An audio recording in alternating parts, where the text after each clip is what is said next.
யாழ்ப்பாணம் மருதங்கேணி பிரதேச செயலகத்துக்கு முன்பாக இந்த கவனஈர்ப்பு போராட்டம் முன்னெடுக்கப்பட்டது.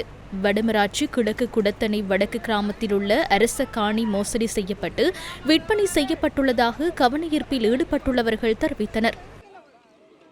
எமது ஊரில் 42 பிறப்புக்கு மேற்பட்ட காணியை புலம்பெயர் தேசத்தில் வசிக்கும் ஒரு தனிநபர் மோசடி உறுதி செய்து அதை வேறொருவருக்கு விற்பனை செய்யப்பட்டுள்ளார். இவர்கள் தனிநபருக்கு சாதகமாக செயற்படுகிறார்களா இல்ல மக்களுக்காக பொதுநலமாக செயற்படுகிறார்களா? தனிநபர் ஒருவர் கையகப்படுத்தி, அதாவது கள்ள உறுதி போட்டி கையகப்படுத்தி கிட்டத்தட்ட 90 லட்சத்துக்கு மேலாக அதை காசாக்கி இருக்கிறார். இந்த பிரதேச செயலரும் இந்த காணி உத்தியோகத்தரும் எங்களுடைய கிராம சேவகரும் ஏன் இவர் இந்த நிமிடம் வரைக்கும் சட்ட நடவடிக்கை எடுக்க இதனையடுத்து கவனஈர்ப்பில் ஈடுபட்டவர்கள் மருதங்கேணி பிரதேச செயலாளர் உஷா சுப்பலிங்கத்திடம் தமது கோரிக்கைகள் அடங்கிய மகஜர் ஒன்றையும் கையளித்தனர்.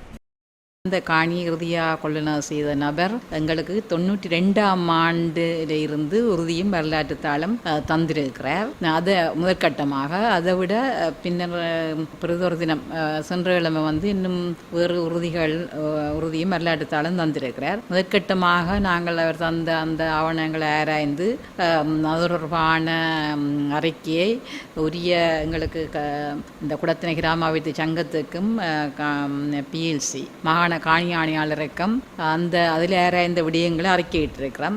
மேலதிகமாக அவர்களால் சமர்ப்பிக்கப்பட்ட அந்த வரலாற்று தாள் மற்றது உறுதிகள் அதின் அந்த மூல பிரதியை பெறுவதற்காகவும் மற்ற இனி அதை உறுதிப்படுத்துவதற்கு தொடர்புடைய திணைக்களுக்கும் அனுப்பி வைக்கப்பட்டுள்ளது.